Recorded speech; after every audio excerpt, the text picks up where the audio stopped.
ماموں دانیال اور ان کا وہ جادو کا کمرہ پل بھر میں غائب ہو گیا۔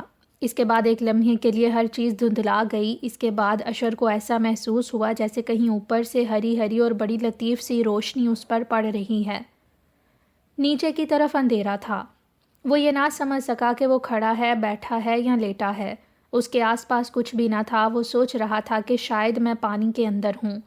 تھوڑی دیر کے لیے اسے کچھ خوف سا محسوس ہوا، پھر اسے لگا کہ وہ اوپر اٹھتا چلا جا رہا ہے۔ اس کا سر اچانک ہی پانی سے باہر نکل آیا اور اس نے اپنے آپ کو ایک تالاب کے کنارے پر پایا۔ یہاں ہر طرف گھاس تھی۔ جب وہ کھڑا ہوا تو اس نے دیکھا کہ اس کے کپڑے بالکل سوکھے تھے۔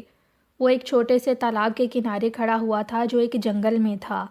ہر طرف گھنے درخت تھے، ان کی شاخیں آپس میں اس طرح ملی ہوئی تھیں کہ وہاں سے آسمان کی جھلک تک نظر نہیں آ رہی تھی۔ پتوں اور شاخوں سے ہری روشنی چھن چھن کر نیچے آ رہی تھی۔ اس جنگل میں بالکل سناٹا تھا۔ نہ وہاں پرندے تھے، نہ کیڑے، نہ جنگلی جانور، اور نہ ہوا چل رہی تھی۔ بس ہر طرف درخت ہی درخت تھے۔ اس جگہ صرف وہی ایک تالاب نہیں تھا جس میں سے نکل کر اشر باہر آیا تھا۔ وہاں تو بے شمار تالاب تھے۔ جہاں تک اشر کی نظر نے کام کیا، تھوڑے تھوڑے فاصلے پر تالاب نظر آ رہے تھے۔ درختوں کی جڑیں تالابوں کا پانی پیتی محسوس ہو رہی تھیں۔ سب سے زیادہ حیرت کی بات یہ تھی کہ اشر کو کچھ یاد نہ تھا کہ وہ کہاں سے آیا ہے اور کیوں آیا ہے۔ نہ اسے ماموں دانیال یاد تھے اور نہ عرفی۔ اسے تو اپنی امی تک یاد نہیں تھیں۔ اس جگہ اسے نہ کوئی ڈر محسوس ہو رہا تھا اور نہ انسیت۔ ایک بے نام سی کیفیت تھی۔ اگر اشر سے کوئی اس وقت پوچھتا کہ تم کہاں سے آئے ہو تو شاید وہ یہ جواب دیتا کہ میں تو ہمیشہ سے یہیں رہتا ہوں۔ کافی دیر تک اشر اس جنگل کو خالی خالی نظروں سے دیکھتا رہا۔ یکایک اس کی نظر ایک لڑکے پر پڑی جو ایک درخت کے نیچے لیٹا ہوا تھا۔ اس کی آنکھیں بند تھیں مگر وہ سو نہیں رہا تھا۔ کافی دیر تک اشر اس لڑکے کو دیکھتا رہا مگر اس نے اس سے کچھ کہا نہیں۔ تھوڑی دیر بعد لڑکے نے آنکھیں کھول دیں۔ وہ کافی دیر تک اشر کو دیکھتا رہا مگر منہ سے کچھ نہ بولا۔ پھر اس نے خواب کی سی حالت میں کہا، میں نے تم کو پہلے بھی کہیں دیکھا ہے، لگتا تو مجھے بھی ایسا ہی ہے۔ اشر نے اس کو غور سے دیکھتے ہوئے جواب دیا۔ پھر اشر نے اس سے پوچھا، تم یہاں کب سے ہو؟ ہمیشہ سے۔ مجھے یاد نہیں کہ کب سے ہوں، شاید بہت لمبے عرصے سے، لڑکے نے آہستہ سے کہا۔ میں بھی ہمیشہ سے یہاں ہوں، اشر نے کہا۔ نہیں، تم ہمیشہ سے یہاں نہیں ہو، میں نے ابھی ابھی تمہیں تالاب سے نکل کر باہر آتے دیکھا ہے۔ ہاں، مجھے کچھ یاد تو آ رہا ہے، اشر نے اپنی پیشانی کو مسلتے ہوئے کہا، مگر میں بھول گیا ہوں۔ کافی دیر تک وہ دونوں خاموش رہے، پھر لڑکا بولا، مجھے اس بات پر بڑی حیرت ہو رہی ہے کہ میں نے تم کو پہلے بھی دیکھا ہے، مگر کہاں؟ میرے ذہن میں ایک تصویر سی بن رہی ہے، دو لڑکوں کی بالکل ہمارے جیسے۔ وہ لوگ الگ الگ جگہوں پر رہتے ہیں، شاید میں نے خواب دیکھا ہو۔ کچھ اسی طرح کا خواب مجھے بھی یاد آ رہا ہے۔ وہ لڑکا میرے گھر کے برابر میں رہتا ہے، وہ بانس کی سیڑھیوں پر چل رہا ہے۔ یہ کہتے کہتے اشر کی نگاہ ایک خرگوش پر پڑی۔ یہ کیا ہے؟ یہ خرگوش ہے، لڑکے نے جواب دیا۔ وہ ایک موٹا تازہ خرگوش تھا مگر سب سے زیادہ حیرت کی بات یہ تھی کہ اس خرگوش کی کمر پر ایک پیلے رنگ کی چمکدار انگوٹھی ایک ڈوری سے بندھی ہوئی تھی۔ اس پر نظر پڑتے ہی اشر چیخ اٹھا، دیکھو دیکھو، وہ رہی پیلے رنگ کی انگوٹھی، اسی طرح کی انگوٹھی تمہاری انگلی میں بھی ہے اور میری انگلی میں بھی ہے۔ اشر کی بات سن کر لڑکا اٹھ کر بیٹھ گیا۔ وہ دونوں کافی دیر تک ایک دوسرے کو غور سے دیکھتے رہے، کچھ یاد کرنے کی کوشش کرتے رہے اور پھر ایک ساتھ بول اٹھے، ماموں دانیال۔ اس کے بعد انہیں سب کچھ یاد آ گیا۔ وہ لڑکا عرفی ہی تھا۔ کافی دیر وہ دونوں باتیں کرتے رہے، پھر عرفی نے اشر سے پوچھا، اب ہمیں کیا کرنا چاہیے؟ کیوں نہ خرگوش کو ساتھ لیں اور واپس چلیں؟ اشر نے منہ پھاڑ کر لمبی سی جمائی لیتے ہوئے کہا، اتنی جلدی کی کیا ضرورت ہے؟ ضرورت ہے، عرفی نے جواب دیا۔ یہ پراسرار جنگل کتنا خاموش ہے، بالکل خواب سا معلوم ہوتا ہے۔ ایسا لگتا ہے کہ ہم نہ چاہتے ہوئے بھی سونے پر مجبور ہیں۔ اگر ہم ایک مرتبہ اس جنگل کے اندر چلے گئے تو شاید پھر کبھی باہر نہ نکل سکیں گے، ہمیشہ اس جنگل کی خاموش فضا میں سوتے رہیں گے۔ کتنا اچھا لگتا ہے یہ سب، اشر نے کہا۔ ہاں ہے تو، مگر ہمیں واپس چلنا چاہیے۔ پھر عرفی اٹھا اور خرگوش کی طرف بڑھا مگر کچھ سوچ کر رک گیا اور بولا، یہ تو یہاں بہت خوش اور مطمئن لگتا ہے، اس کو یہیں رہنے دیں تو کیا حرج ہے؟ اگر ہم اسے واپس گھر لے گئے تو تمہارے ماموں اس غریب کے ساتھ پھر کوئی ایسی ہی حرکت کریں گے، اللہ جانے کس خطرناک تجربے میں اس کو استعمال کر لیں۔ ہاں یقیناً وہ اس کے ساتھ پھر کوئی حرکت کریں گے، آخر انہوں نے ہمارے ساتھ بھی تو یہ حرکت کی ہے۔ اب سوچنا یہ ہے کہ ہم واپس کس طرح چلیں، اشر نے کہا۔ عرفی جلدی سے بولا، اس تالاب میں دوبارہ چھلانگ لگا دو۔ وہ دونوں تالاب کے کنارے آ کر کھڑے ہو گئے۔ تالاب کے صاف شفاف پانی میں درختوں کی شاخوں اور پتوں کا عکس پڑ رہا تھا۔ مگر ہمارے کپڑے تو گیلے ہو جائیں گے، عرفی نے کہا۔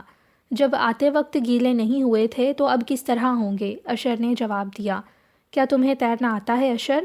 تھوڑا تھوڑا، اور تمہیں؟ ہاں بس تھوڑا بہت، مگر ہمیں تیرنے کی ضرورت پیش نہیں آئے گی، ہمیں تو پانی میں نیچے کی طرف جانا ہوگا، اشر نے کہا۔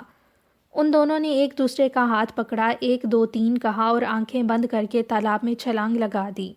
مگر جب انہوں نے آنکھیں کھولی تو وہ اسی جنگل میں، اسی تالاب میں کھڑے ہوئے تھے۔ ان کے صرف ٹخنوں تک پانی تھا۔ تالاب بس اتنا ہی گہرا تھا۔ وہ دونوں تالاب سے نکل کر ایک بار پھر گھاس پر آ گئے۔ یہ ہم کس چکر میں پھنس گئے ہیں؟ کیا گڑبڑ ہوئی ہے؟ عرفی نے خوف زدہ آواز میں کہا۔ اوہ میں سمجھ گیا، غلطی تو ہماری ہی ہے، ہم نے ابھی تک پیلی انگوٹھیاں پہن رکھی ہیں۔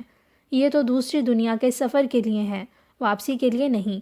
ہری انگوٹھیاں ہم کو واپس لے جائیں گی، اب ہم کو انگوٹھیاں بدلنی ہوں گی۔ تم اپنی پیلی انگوٹھی اتارو اور اپنی جیب میں رکھ لو۔ میرے پاس 2 ہری انگوٹھیاں ہیں، ایک تمہارے لیے ہے۔ اب انہوں نے اپنی پیلی انگوٹھیاں اتار کر اپنی بائیں جیب میں رکھ لیں۔ ہری انگوٹھیاں دائیں جیب میں تھیں۔ ایک بار پھر وہ دونوں تالاب کے کنارے پہنچے، مگر چھلانگ لگانے سے پہلے اشر بولا، میں یہ سوچ رہا ہوں کہ اس جنگل میں موجود یہ دوسرے تالاب کس لیے ہیں؟ اگر ہم اس تالاب میں چھلانگ لگا کر اپنی دنیا میں پہنچ سکتے ہیں تو کیا پھر ہم دوسرے تالاب میں کود کر کسی اور دنیا میں نہیں پہنچ سکتے؟ شاید ہر تالاب کے نیچے ایک الگ دنیا آباد ہے۔ یہ جنگل میرے خیال میں ایک دنیا سے دوسری دنیا کا سفر کرنے کے لیے درمیانی اسٹیشن کا کام دیتا ہے۔ یہ خود کوئی دنیا نہیں، یہ ایک طرح کا جنکشن ہے جہاں سے کسی بھی دنیا کا سفر آسانی کے ساتھ کیا جا سکتا ہے، مگر ہر دنیا کا سفر کرنے کے لیے پہلے یہاں آنا ہوگا۔ تم چاہے کسی بھی دنیا میں جاؤ، مگر میں کہیں نہیں جاؤں گا، میں تو اپنی دنیا میں واپس جانا چاہتا ہوں، عرفی نے کہا۔ اشر نے گویا اس کی بات سنی ہی نہیں، وہ بولا، یہی وجہ ہے کہ یہاں اتنی خاموشی ہے، یہاں کبھی کچھ نہیں ہوتا، یہاں کوئی گھر نہیں ہے، لوگ نہیں ہیں، چہل پہل نہیں ہے۔ میرا خیال ہے کہ ہم یہاں سے کسی اور دنیا کا سفر کر سکتے ہیں۔ ہمیں ابھی اس تالاب سے چھلانگ لگانے کی ضرورت نہیں ہے جہاں سے ہم آئے ہیں۔ اشر کی باتیں سن کر عرفی بھی سوچ میں پڑ گیا، پھر کہنے لگا، میں تمہارا ساتھ اس وقت تک نہیں دوں گا جب تک مجھے یقین نہ ہو جائے کہ بعد میں ہمیں اپنی دنیا میں واپس جانے میں کوئی پریشانی نہیں ہوگی۔ ایسا کرو کہ اپنی دنیا کا سفر شروع کرو، صرف یہ دیکھنے کے لیے کہ ہری انگوٹھی کام کرتی ہے یا نہیں۔ اگر اس نے ٹھیک کام کیا تو آدھے راستے میں ہم ہری انگوٹھیاں اتار کر پیلی والی پہن لیں گے اور دوبارہ یہیں آ جائیں گے۔ پتہ نہیں ہم آدھے راستے سے واپس آ سکیں گے یا نہیں، اشر نے پریشانی سے کہا۔ ہمیں تالاب سے باہر آنے میں بھی تو وقت لگا تھا، اسی طرح ہمیں جانے میں بھی وقت لگے گا۔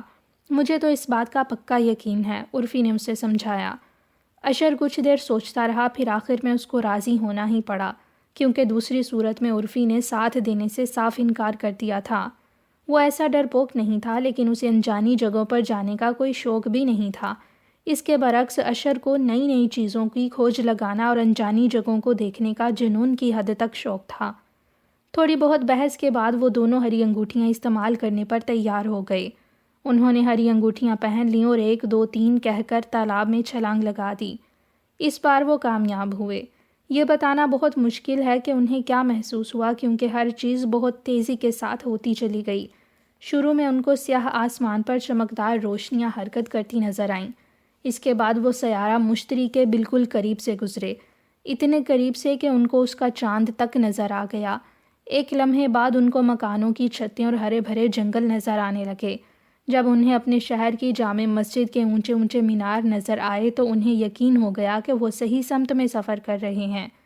اس کے ساتھ ہی عرفی زور سے چیخا، واپس! اور پھر انہوں نے پھرتی سے اپنی بائیں جیبوں میں ہاتھ ڈال دیے۔ پیلی انگوٹھیوں سے ان کی انگلیاں ٹکرائی ہی تھیں کہ واپسی کا سفر شروع ہو گیا۔ ان کی دنیا خواب کی طرح نظروں سے اوجھل ہو گئی۔ ان کے سروں کے اوپر وہی سبز روشنی نظر آئی اور پھر ان کے سر تالاب سے باہر آ گئے۔ ایک بار پھر وہ اسی خاموش سنسان جنگل میں تھے۔ سب کچھ ویسا ہی تھا، کچھ بھی تو نہ بدلا تھا۔ اس سارے کام میں شاید ایک لمحہ لگا ہوگا۔ اب تو تمہاری تسلی ہو گئی؟ اشر نے عرفی سے پوچھا۔ عرفی نے خاموشی سے سر ہلا دیا۔ جیسے ہی اشر آگے بڑھا، عرفی بولا، ٹھہرو، پہلے اس تالاب پر کوئی نشانی لگا دو تاکہ ہمیں یاد رہے کہ ہماری دنیا کی واپسی والا تالاب کون سا ہے۔ یہ بات سن کر اشر ایک دم رک گیا۔ عرفی نے بڑی عقل کی بات کی تھی۔ اگر خدا نہ خواستہ وہ اس تالاب کو بھول جاتے تو شاید زندگی بھر انجان دنیاؤں میں بھٹکتے رہتے۔ وہاں تو بے شمار تالاب تھے اور سب ایک جیسے تھے۔ اشر نے اپنا جیبی چاقو نکالا اور تالاب کے کنارے ایک درخت پر ایک نشان بنا دیا۔ اس کے بعد وہ عرفی کے ساتھ ایک دوسرے تالاب پر پہنچا۔ دونوں نے اپنی بائیں طرف والی جیبوں میں ہاتھ ڈالا اور 1 2 3 کہہ کر تالاب میں چھلانگ لگا دی۔ چھپاکے کی آواز ہوئی اور کچھ بھی نہ ہوا۔ وہ اسی طرح ٹخنوں ٹخنوں پانی میں کھڑے ہوئے تھے۔ اب کیا ہوگا؟ اشر نے جھنجھلا کر کہا۔ بات دراصل یہ تھی کہ ان کے جادوگر ماموں نے جو انگوٹھیاں ان کو دی تھیں وہ یہ کہہ کر دی تھیں کہ پیلی انگوٹھیاں دوسری دنیا کا سفر کرنے کے لیے ہیں اور ہری والی واپسی کے لیے ہیں، لیکن ان کو یہ معلوم نہ تھا کہ پیلی انگوٹھیاں صرف اس درمیانی اسٹیشن میں آنے کے لیے ہیں اور کسی اور دنیا کا سفر کرنے کے لیے ہری انگوٹھی کی ضرورت ہوگی۔ دانیال کو یہ معلوم نہ تھا کہ دنیاؤں کے بیچ میں کوئی خاموش جنگل بھی ہے اور وہاں سے اور بھی بہت سی دنیاؤں تک پہنچا جا سکتا ہے۔